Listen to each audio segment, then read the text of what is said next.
celebrating the power of possibility.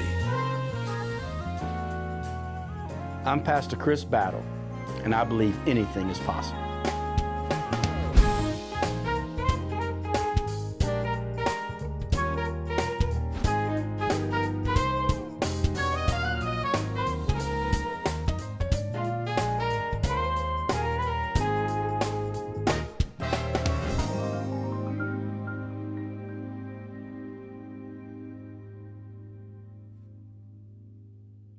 Welcome to Anything is Possible. I'm Halloran Hilton Hill, and these are great stories about great people who troll you through text messages in your life. No, these are great stories about great people and great friends, like my friend, Dr. Chris Battle. Thank you for being here today. Thanks for inviting You us. do We're know glad. you troll me, right? Every now and then. And you know what? I love it. I have loved our friendship all these years. Absolutely. And it is great to have you back on Anything is Possible. Thanks for having us. We appreciate it. Oh, man, your life has changed. Considerably. Considerably. I wasn't expecting this. And by the way, you can go back to our YouTube channel and you can probably go back and find the original interview that I did with Chris Battle, but you had these long Samson-esque locks. You were pastor of a growing and booming church. 19 children? Yes. 19 children. Yes. Please explain. You want the long story or the short version? Yeah, we have 19, 15 of which we have adopted or have legal custody over.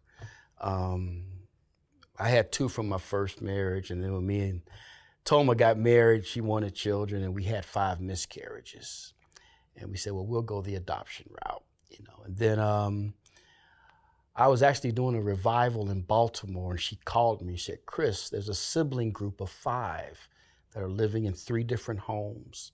Can we take them? I'm like, sure, baby. If you want, that's fine, you know. She said, well, I already told them yes. And so we got the sibling group of 5. Then we had 1.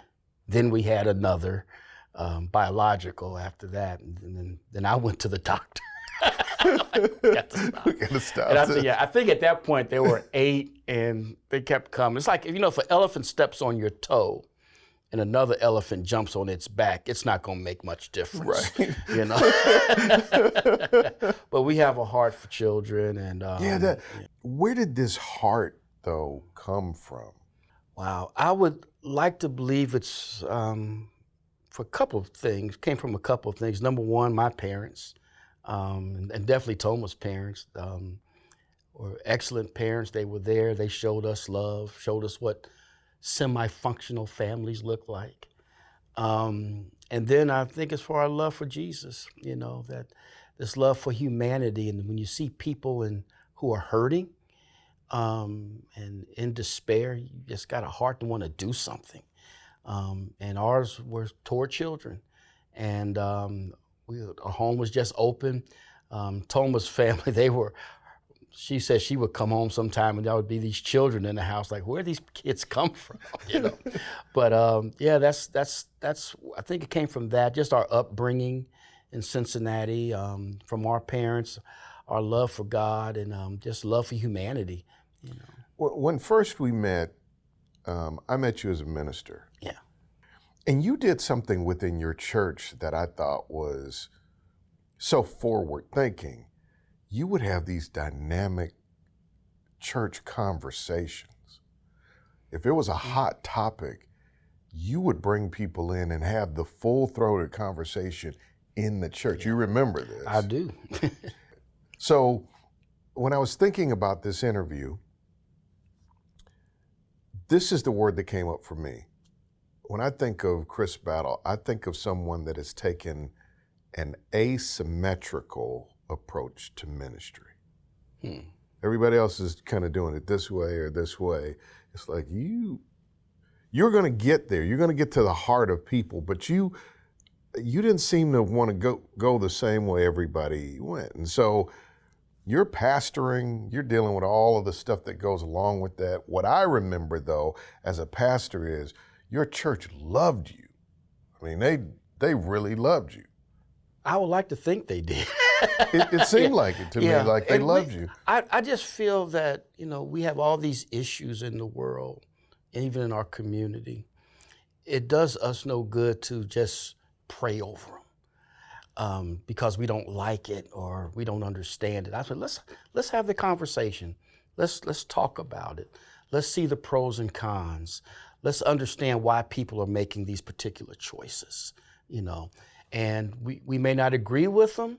It may not be in our theological frame, but we still need to understand it. And how can we truly show compassion and love for people if we don't understand what they're going through or why they made these particular decisions? I always loved that about you. You wanted to have this full-throated conversation and look at it from all angles. Absolutely. But then I remember getting a call from you and you said, hey, just want to give you a heads up. I think I'm gonna make a big change. Yeah.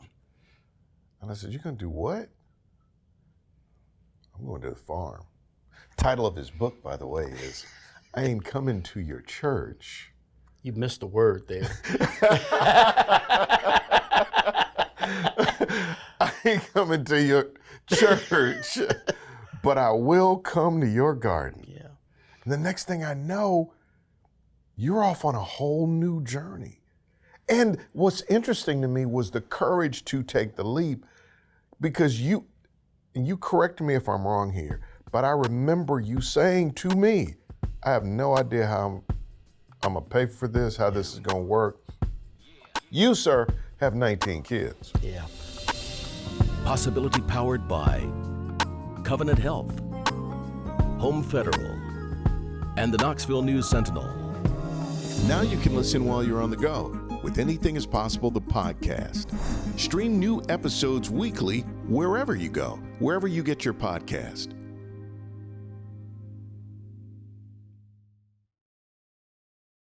So I'm gonna take you back. When I came to Knoxville from Cincinnati, I had been pastoring 30 years, I guess, at that point. And I'm like, this is probably gonna be my last congregation. And so I kind of said, let me have a little more philosophical approach to how I'm gonna do this as I'm going out, right? I'm like, how can our church affect community? How can we have significant impact in community? And we were cleaning Oddfellow Cemetery, which is a cemetery right across the street from the church. Most of the people buried there were born in slavery. And it was a mess, Halloran. It was just overgrown, headstones knocked over. I said, we're gonna go clean this up. So I hadn't been here 3 months. And we were out there, about 30 of us out there cleaning. We're mowing, we're chainsawing, we're putting headstones back up. And we have bags and bags of debris that we've collected. And this brother pulls up in a pickup truck. He stops me and starts thanking us for what we're doing. Appreciate y'all investing in the community, so on and so forth. Now, in my Southern Baptist Theological Seminary training, I done caught me a fish, right? Brother, won't you come join us at the church? And that's when he said to me, I'm not coming to your church, right? This is G-rated TV. Right. So, and it plagued me, still plagues me. And he pulls off. And I'm like, something's wrong. Fast forward to 2016. First Baptist Concord does a study on church attendance in Knoxville. 20% of Knoxvillians in the buckle of the Bible Belt go to church on a regular basis. Just 20%. 20%. And regular is once a month. Right. Roughly 40% are done with it, love Jesus, can't stand the institution or consider themselves spiritual. The other roughly 40% have no religious affiliation. I'm like, well, something's not right, And I'm talking to my pastor friends across racial lines, across denominational lines, across the country. I'm like, they're telling me the same thing. Church attendance is going down, money is declining, I'm like, well, maybe we need to do church differently, but I don't know what that looks like. They say I'm a baby boomer and I'm kind of stuck in my ways.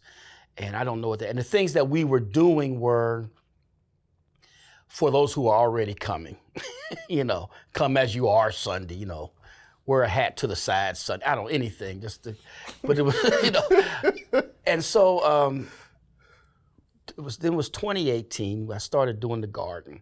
I've always done a little gardening, and we had a plot of land there at the church. I'm like, this would be a nice place for a garden. That way, I can say I'm at the church and at the garden at the same time, And so I called a friend of mine who was working at the Botanical Garden, Robert Hodge, and he came over. I said, man, can you help me with this latest thing out, what it should look like? I've never done a community garden before. And we learned about food disparity. We had this conversation about food disparity, food desert. And I'm like, ooh.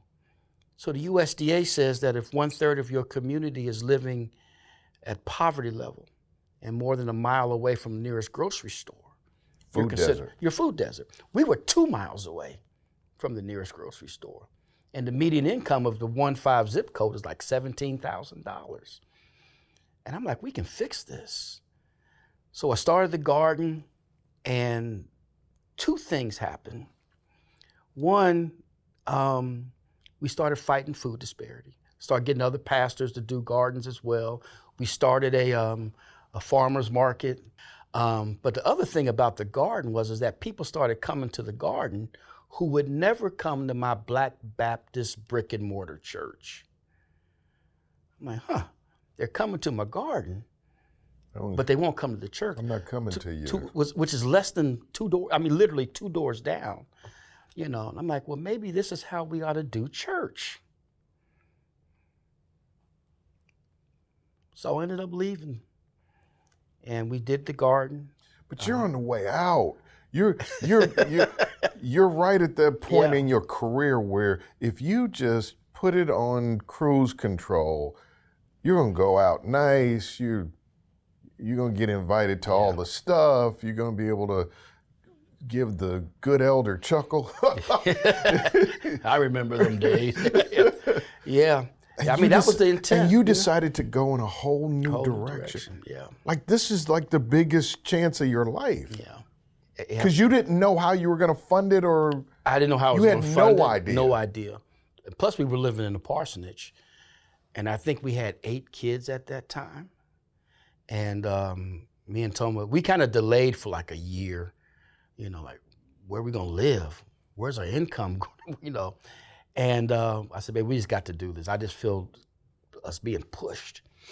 And the craziest thing happened. So Toma had a nonprofit for single moms. And there was only one young lady there at the time. So her and all the girls moved in there, right? And there was one of the elderly lady at the church had a house, little 2-bedroom house. She said, you and the boys can stay over there rent free. So for about a month or 2, we were living in separate houses. Wasn't too bad, actually, for a bit, Wasn't too bad. But it was very interesting, man. I had been at a book club, and they had asked me to lead this book club on racial reconciliation. And I had said some things, and I think it kind of sparked something in one of the fellas. And we met. He wanted to have a breakfast and chatted. So we went to Pete's. It was the day before I left my final Sunday at the church. And I'll never forget it. We had our conversation. I told him, that I was leaving and we were living in separate homes, So we had our conversation. We had our breakfast. We said our goodbyes. Sunday, I went to church. I said my goodbyes. Monday morning, I'm at the farm and I'm out there just working. It's hot. He texts me, said, hey, Chris, can I come talk with you? Sure, So he comes over and he says this, man. He goes, man, we've been praying. Me and my wife have been praying for you. I'm like, yeah, thank you. He said, and we got this big old house and it's just the 2 of us. If we moved out, would you and your family want to move in? So now I'm bawling. Man, I ain't got no money. I couldn't do, how much can you afford? And I told him, and he says, that's as lowest as we said we could go. Come by the house tomorrow, look at it. If you don't want to do it, fine. We just feel led by it to make this offer to you. Tuesday morning, I'm at the farm. One of the volunteers comes up to me. She says, Chris, me and my husband been praying for y'all. And we got this big old house. And we were wondering if we moved out, would you all want to move in? And so now I got to make a choice, Halloran, between two big houses. I'm like, okay, God, I'm really starting to believe in you now. What we were struggling with, what we were holding back from, was like God had already provided. We just didn't know. And so we end up going with the first house. So that meant they had to go buy a house, and they can. I'll never forget, he texted me, goes, hey, we found a house. They accepted our bid. If everything goes smooth, we'll close May 30th. You guys can move in June 1st. Got one problem. What's that problem? The house we're buying is bigger than the one we live in. So why don't y'all just move into the big house and the rent will stay the same? Yeah. And God has been doing stuff like that over and over and over again. It's just taking care. Don't worry.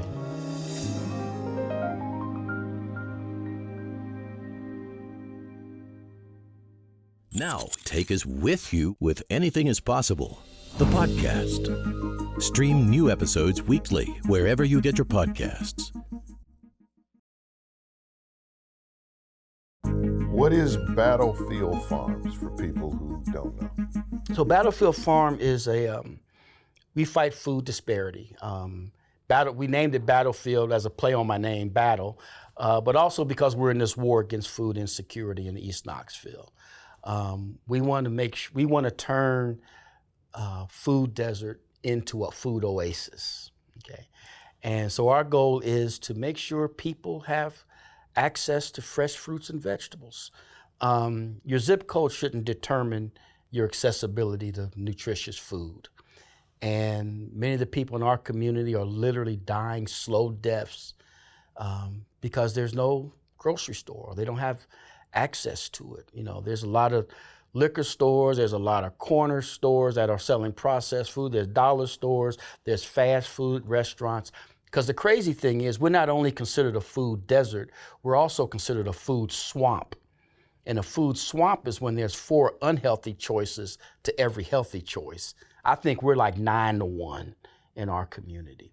And I'm like, we can fight this, we can win this, because I truly believe that we are the solution to most of our problems if we just work together.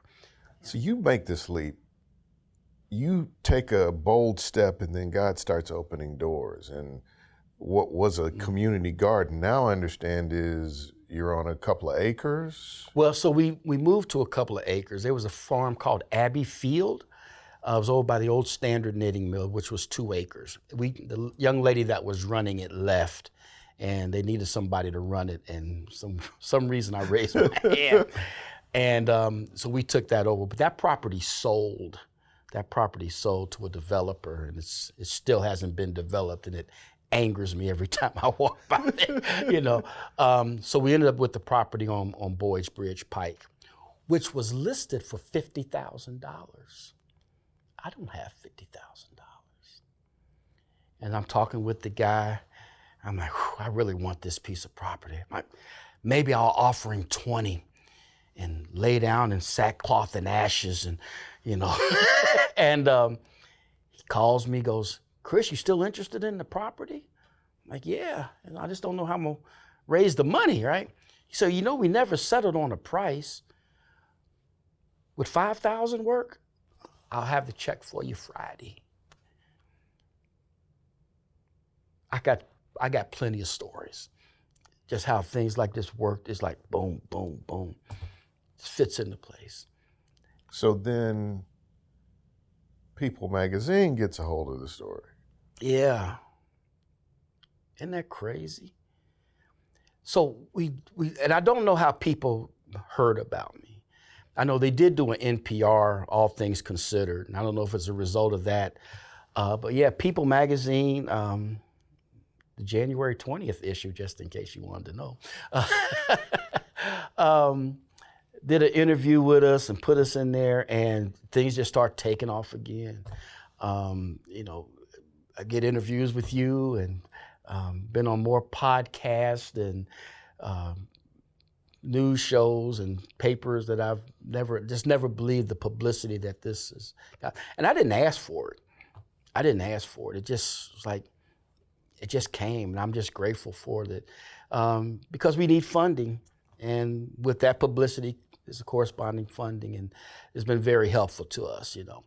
My goal is to go out of business. I want not to be needed. I want our community to be able to have access to fresh fruits and vegetables. I've seen more missing toes than I ever want to see in my life. We have a veggie van that goes out. And there's a guy from Concord United Methodist Church. He calls me. He goes, "Brother Chris, would you like some sweet potatoes?" "Sure." "How much would you like?" "How much you got?" I came home with 200 10-pound bags of sweet potatoes. Good Lord. I laid them out on the farm stand. I get on Facebook Live. "Y'all come get these taters." Within 2 hours, they were gone. People were coming from everywhere. This happened a couple of times. And then it dawned on me. I said, the demographic, the community I'm specifically trying to reach may not have transportation, may not have Wi-Fi. How do I get this to them? I get a veggie van.